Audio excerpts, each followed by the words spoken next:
Jamal Lascelles, Carl Darlow, and you're watching Newcastle Fans TV. Hi everyone, welcome to Newcastle Fans TV. I finally got Sharkey on. How are you doing? How's it going, mate? You alright? Not bad. So we thought we'd get you on since you were at the U23's, which I couldn't go to last night because of obviously work commitments. You know, we're going to have a little chat about it, but you weren't very happy. You sent us a video over, which we put on our Facebook page earlier on today. Let's quickly have a look at that.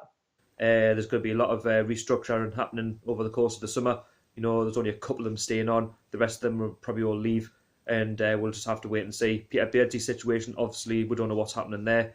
We'll have to wait and see over the next month. I'm sure something will happen in terms of his future. But, you know, the table's not looking good at the moment. You know, we've got a game next Tuesday, I believe. And, I'm very concerned because, again, this is our club. This is my club. And I want to see players, you know, be given an opportunity to, you know, really show their full potential. And Rafa Benitez or whoever takes charge in the future, you know, they can become the next Alan Shearer, you know, someone who we can relate to, because up until now, our academy, our reserves are absolutely shocking. I'm not just blaming the coach that we've got at the moment. He's got to do a job. But, you know, I'm really struggling to come to terms of what's going on, you know, behind the scenes, because, you know, we're really bored to watch at the moment. You know, we can't string two passes together. Yeah, you can relate that to the first team, but at reserve team level, you know, you want to see the lads with full potential coming through. So, Sharkey, you weren't very happy with it last night. I mean, again, Newcastle struggling in that league, but although we're doing fantastically in the Cups, what happened last night? Well, it was just a complete disaster, wasn't it? I mean, looking at the table at the start of the game, you know, Stoke City were 3 points better off, 17 points, Newcastle 14. Stoke obviously paid 2 games extra. But if you've got the points like Stoke have, the games now don't seem to matter for Newcastle, because if you look at the season overall, Newcastle aren't expected to win the 2 games in hand. The game plan was obviously to go out and hit Stoke on the counter-attack, but Stoke City done to us what we were going to do to them, and Stoke City got off to the better start. You know, they were keeping hold of possession, you know, they were controlling, and we didn't really seem to have an answer. We didn't seem to have any end product. We didn't seem to have any know-how on the ball. Nobody was really talking. So, well, obviously, we're defeated, which is no surprise. I mean, we go to a lot of the under-23s, and, you know, I just want to touch upon the location of Whitley Park, because you've been there, I've been there, we've both been there together. It's absolutely freezing there, freezing cold. I know the weather doesn't really take an effect, but do you think just, you know, playing at St James's Park, a bigger stadium will lift the lads, you know, especially the ones who don't get much luck in, like likes of Owen Gallagher's only really just getting some for like the under-23 action recently, because a lot of the under-23s are out on loan. Do you think, like, if they were to play at St James's Park, that'll like buoy the lads, and plus you'll get bigger crowds, and you might even see a warmer environment? Yeah, I totally agree. I mean, St James's Park, 52,000, you know, it's in the middle of the city centre. Everybody can get there, whereas Whitley Park, it's obviously a bent and it's out of the way of everything, and not everybody has the money to get a couple of metros, you know, from either wherever they travel from to get to Whitley Park. Whitley Park, on the other hand, is a non-league ground. It's going to be cold. You know, they don't really have the facilities that Newcastle have. And if the players were to play at St James's Park, it would definitely lift spirits. You know, would definitely climb the table. Spring in the step, isn't it? Yeah, that's it. And it's like, you know, it's going to get them a lot more motivated to when they actually break into the first team, because they're going to be playing at different venues, and that's what you want to get them to build and to show a bit more confidence, you know, and to play in front of a better crowd, because at St James's we seem to attract a lot more in terms of better attendance than we do at Whitley Park. It's up to 1,000 people, isn't it?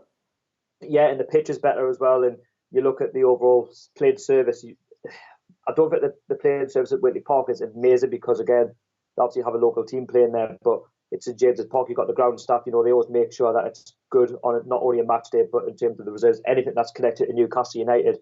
And this season, like you say, there's been a lot of games called up because of the snow. Whereas if you have it St James's Park, they've got that underground heating, so it's fine, and they could play a match. Okay, there was one game against Aston Villa because the snow was really bad, but something they should look into definitely next season, and that might even be able to lift spirits in terms of climb up the league, because you've seen the fall from grace. You know, last season, you know, we were one game away from going to Premier League 1. Now we're second bottom of Premier League 2, and the lads just don't seem to have any confidence. Why does it happen? Because now, when we're second bottom in the League 2, when I say League 2, sorry, Division 2, but we're doing absolutely phenomenal in the Cups. Is it just because, you know, we're not playing the same kind of calibre of teams? Because in the Cups you can play like development squads as well. But then again, I know we'll put Sunderland out and they're in the league higher. Why are we struggling in the league? What's going on? It's like they just don't seem to know what to do with like the ball. Be up for they don't it. seem to, like it's like, oh well, we're playing Stoke City, they're right next to us. Don't worry, man. We'll just have a couple of touches of the ball. We'll get that one goal and we'll see them out. But they don't seem to have that same desire in the league with what they have in the cups. You know, they feel like they've got to win a trophy in terms of winning a cup, but that's not always guaranteed. I know we've got the finals against Porto, we've got the final against Morpeth, but at the end of the day, if we play like that, you know, what we're doing in the leagues to what we are in the cups, we'll get beat in the finals, and that's the bottom line. You know, in the final, anybody can win, and we could I don't understand it. It's weird because we could win the treble, which is bonkers. It's mind baffling because I don't understand how we can go beat Sunderland down at their place. Okay, it was over a penalty shootout, but we can't do it in the league, and like we've gone from being, you know, in the top six, whatever it is, now to the bottom end, and it's a real concern of our academy, of our reserves. You know, the coaches. Okay, the Peter Beattie situation. You'll probably bring that up later on, but no, talk about it now. Talk about it now. Talk about it now, Peter Beattie. Confidence. Yeah, talk about it now. Well, what's going on? Why is he? It looks like the club are going to wait until the end of the season now. I think that's what's going to happen, and then make the decision. But this is quite a long, drawn-out process. You're talking probably 5 to 6 months by the time the end of the season comes. What's your thoughts on Beardsley? What's your gut saying? I can't say he's guilty because obviously it's all alleged at the moment, but I think he won't be there next season. I think they'll want a complete restructure. You know, Rafa Benitez, you know, you look at him, he's trying to find out where his future lies at the end of the season. You know, he's going to get some more scouts, and I've been hearing, you know, Spanish scouts. Now, what's going to happen to the reserves? What's going to happen to the academy?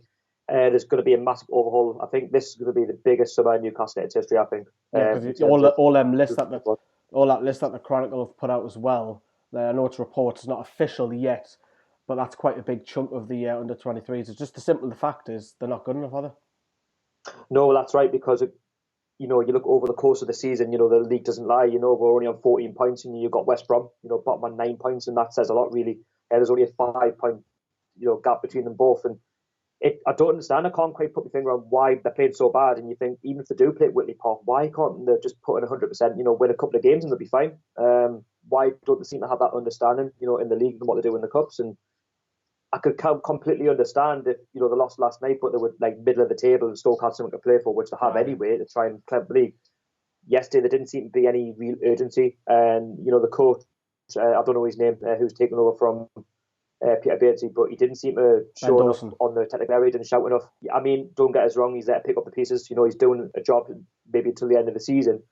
But I am actually concerned for our future because, you know, we have local heroes. You know, you look at Shearer from the past. What's going to happen, you know, moving forward? Because, you know, like Adam Armstrong, they're out on loan. You don't see any of them. Several of them, isn't it? All of our big guns, under 23s, are all out on loan as well. Now, just speaking of the big guns, we may as well finish off. Is, you know, the lads went away in Spain. A couple of the under 23s went out there. Nathan Harker, but Victor Fernandez impressed a lot of people. We've known about him for good over a year now. We watch under 23s regularly. How did he get on last night? Did he struggle? I think he really struggled, but then you can't just look at him. You can look at the whole team. You know, if he's not getting the service, he's not going to perform on the pitch, and if you're not going to dictate the play and, you know, move forward with the ball, if you're just going to continue to defend like we did last night until we had that late flurry in the second half when they got that first goal, it's not going to look good for his confidence moving forward. But, you know, the lad was trying, but a lot of the team, they're all huffing and puffing, and when you rush the ball, you know, you seem to like lose confidence, and you're allowing the opposition onto you, and that's what Stoke did at the end, and they would just pick them off at every opportunity. There just didn't seem to be any confidence at the team at the moment in terms of the league performances. But in the cups, yes, you can't fault them. But in terms of, you know, moving forward in the league, it's very concerning. But you know, he is a bright talent. You know, I still believe that he will go on to be a really big player for Newcastle if given the opportunity in the first team, because he has got something about him. You know, he really has, and it's just the overall quality that we've got on the team just isn't there. I would totally agree. You probably only look at Charman, Roberts, and Fernandez going forward, and all the rest of them are all out on loan as well. You've done a vlog on the match, haven't you? Yeah, so it'll be out tonight around about 9-10 o'clock. I'll put it all together. I've even put the league table up as well, so you can have a better understanding of the situation, you know, Newcastle find themselves in terms of the reserve team level. So yeah, stay tuned for that. Yeah, that'll be on 100% NUFC. I'll put a link in the description down below. Sharkey's vlogged the game, so if you want to see that, and of course, match highlights are available on the club's website as well. Thanks very much, Sharkey, for coming on. Cheers, mate. All right, Sharkey's going to be part of our podcast, which is out tomorrow night as well, so keep an eye out for that coming on the channel as well. See you later. Bye-bye.